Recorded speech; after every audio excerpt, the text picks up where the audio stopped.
aksi intoleransi terhadap rumah ibadah masih terus terjadi. Dengan dalih surat izin mendirikan bangunan, kelompok dan massa yang mengatasnamakan agama dapat melakukan intimidasi, perusakan, dan pembakaran.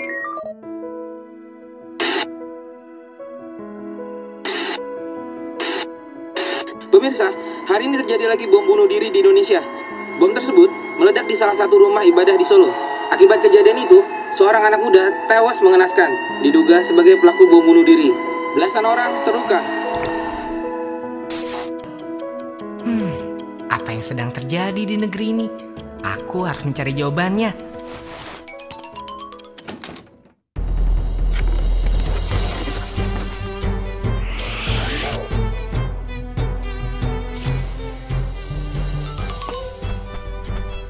Halo, saya Tara Biru.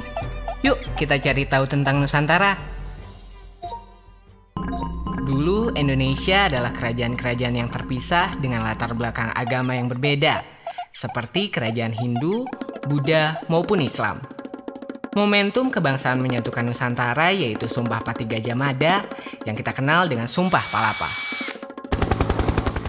Lalu Indonesia memasuki era kolonialisme, dimulai dari Portugis di bawah pimpinan Alfonso de Albuquerque pada rentan tahun 1511 sampai 1574.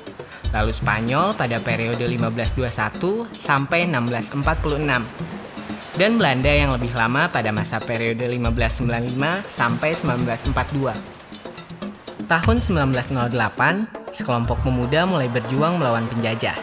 Tahun 1928, ide untuk bersatu melahirkan Sumpah Pemuda. Tokoh lintas etnis dan agama antara lain Abdul Kahar Muzakir, Kiai Haji Abdul Halim, Haji Agus Salim, Abikus Cokrosuyoso, Kasman Singadimeja, Haji Teku Muhammad Hasan, Haji A.A. Sanusi, A.A. Maramis, Dr. G.S.S.J. Ratulangi, Latu Harhari, Tan Eng Hwa, I Gusti Ketut Puja, A.R. Baswedan, Haji Abdul Wahid Hasyim, Kiai Haji Maskur, Kiai Haji Bagus Hadikusumo, dan Kiai Haji Mas Mansur merumuskan negeri yang mereka cita-citakan. Atas semangat persatuan dan kesatuan tanpa memandang kelompok mayoritas atau minoritas, lahirlah Undang-Undang Dasar 1945. Insinyur Soekarno berpandangan, Indonesia bukanlah milik kelompok tertentu, bukan milik Kristen, Islam, suku Jawa, Sumatera, apalagi milik individu. Indonesia adalah milik seluruh warga negara Indonesia. Proses lahirnya Undang-Undang Dasar 1945 tidak lepas dari sidang BPUPKI atau Badan Penyelidik Usaha Persiapan Kemerdekaan Indonesia yang dibentuk 29 April 1945. 22 Juni 1945, 38 anggota BPUPKI membentuk Panitia 9. Mereka adalah Insinyur Soekarno, Dr. Andes Muhammad Hatta, Mr. Ahmad Subarjo, Mr. Muhammad Yamin, Kiai Haji Wahid Hasyim, Abdul Kahar Muzakir, Abikus Cokrosuyoso, Haji Agus Salim, dan Mr. A.A. Maramis. Panitia ini kemudian merancang Piagam Jakarta yang akan menjadi naskah pembukaan Undang-Undang Dasar 1945. 18 Agustus 1945, rumusan ini disahkan oleh Panitia Persiapan Kemerdekaan Indonesia atau PPKI. Pengesahan ini dikukuhkan oleh Komite Nasional Indonesia Pusat atau KNIP yang bersidang pada tanggal 29 Agustus 1945.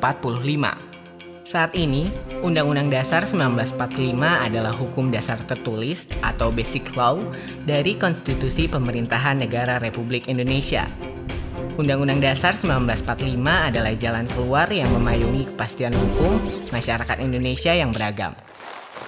Undang-Undang Dasar 1945 mempersamakan kedudukan dan derajat setiap warga negara di mata hukum. Hal ini sama dengan kewajiban umat Islam untuk memandang sama semua kelompok dan tidak memaksakan kehendak kepada mereka. Setelah diskusi panjang, para pendiri negara sepakat memilih Pancasila sebagai ideologi bangsa dengan mempertimbangkan Pancasila mewakili karakter bangsa Indonesia. Muhammad Yamin pada 29 Mei 1945 mengusulkan 5 asas. Peri kebangsaan, peri kemanusiaan, peri ketuhanan, peri kerakyatan, dan kesejahteraan rakyat.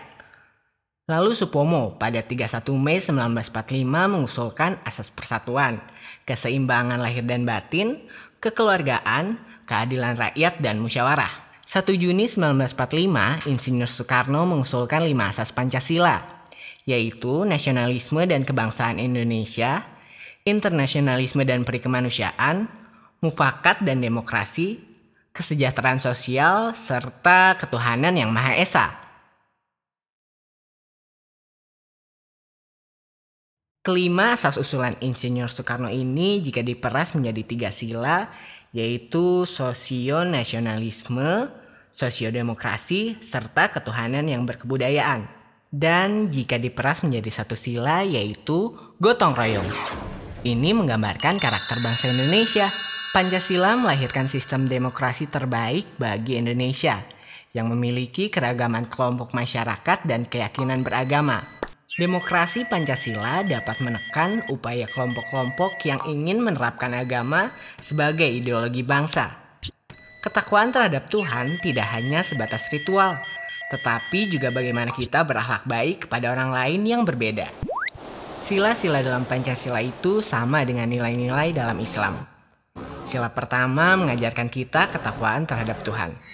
Kita selalu diawasi oleh Tuhan dalam segala perbuatan yang kita lakukan. Sila kedua mengajarkan kita untuk adil, disiplin, dan beradab. Sila ketiga menahan kepentingan diri sendiri maupun golongan dengan lebih mengedepankan kepentingan bangsa. Sila keempat memberikan kepercayaan kepada wakil-wakil kita, yaitu memberikan kekuasaan kepada mereka untuk mengatur dan menjalankan negara serta pemerintahan melalui penerapan nilai-nilai yang pro kepentingan masyarakat. Sila kelima merupakan output dari seluruh nilai kebaikan, yaitu dapat menciptakan keadilan sosial bagi seluruh rakyat Indonesia. Keanekaragaman adalah ketentuan dan anugerah yang diberikan Allah Subhanahu wa Ta'ala. Ini sesuai dengan karakter Islam sebagai agama rahmatan lil alamin, menyebarkan kebaikan untuk seluruh alam.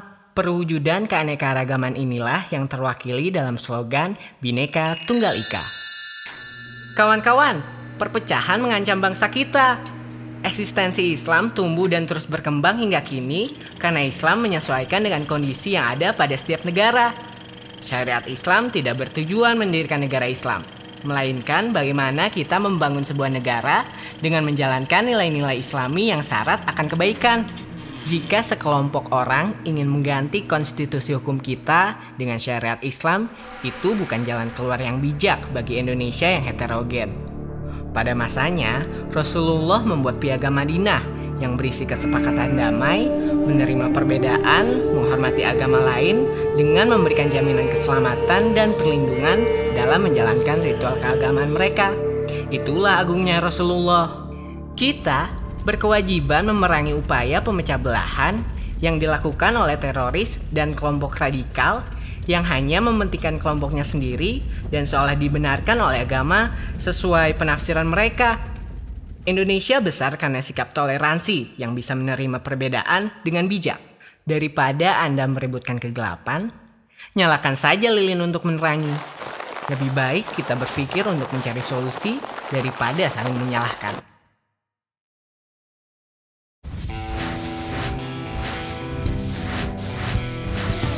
Sekarang kita masih dijajah oleh diri kita sendiri. Selama kita belum bisa bebas dari budaya kekerasan, Indonesia kini masih terancam oleh perpecahan, kerusuhan, konflik antar kelompok dan golongan, hingga aksi radikal dan terorisme yang telah menelan banyak korban.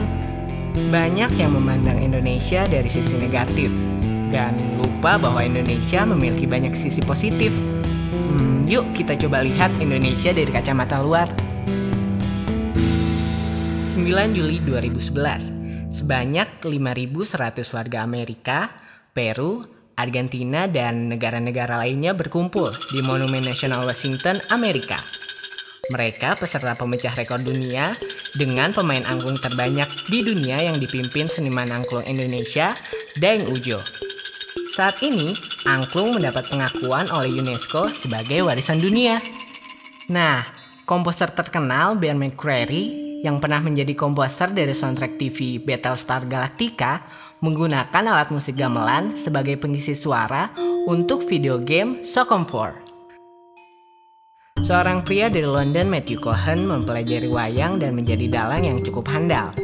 Ia mengajari mahasiswanya di London dengan mata kuliah khusus pewayangan. Kita sering bangga dengan budaya-budaya luar, film Hollywood atau tren busana Prancis, tetapi lupa dengan kebudayaan sendiri. Sementara budaya nasional sedang menjadi tren yang berkembang di kalangan dunia. Salah satunya batik, yang telah diakui UNESCO sebagai warisan dunia asli dari Indonesia. Selain kekayaan budaya yang membanggakan, sejumlah anak bangsa mengharumkan nama bangsa dengan prestasi dan karya-karyanya. Mau tahu siapa mereka? Tim pelajar Indonesia menjuarai Olimpiade Fisika di Kroasia tahun 2010. Joni Setiawan, dokter Rerum Naturalium bersama timnya menemukan planet terbaru yang diberi nama TW-Hyabe. Nelson Tansu menjadi profesor termuda di bidang Electrical Engineering di Amerika Serikat pada usia 30 tahun. Rini Sugianto menjadi animator utama film produksi Hollywood The Adventure of Tintin. Sampai penemu teknologi 4G berbasis OFDM, yaitu Orthogonal Frequency Division Multiplexing, juga dimiliki oleh anak bangsa bernama Profesor Dr. Khairul Anwar. Sebagai generasi muda, apa yang harus kita lakukan? Ya, kita harus berprestasi dan menghargai perbedaan. Dengan melihat Indonesia dari kacamata yang lebih luas, kita tidak hanya melihat keburukan yang ada di Indonesia saja. Nilai-nilai Islam adalah perekat universal. Itulah yang dinamakan nilai-nilai Islam dengan semangat keindonesiaan. Tongkat estafet perjuangan sekarang berada di tangan kalian. Jihad masa kini adalah menghilangkan budaya kekerasan, mempertahankan persatuan dan kesatuan bangsa, meningkatkan kompetensi masyarakat melalui perbaikan mutu pendidikan, kesejahteraan, perekonomian, maupun hubungan sosial. Jangan mau terjebak dengan kefanatikan golongan atau kelompok tertentu yang membutakan hati dan meremehkan orang lain.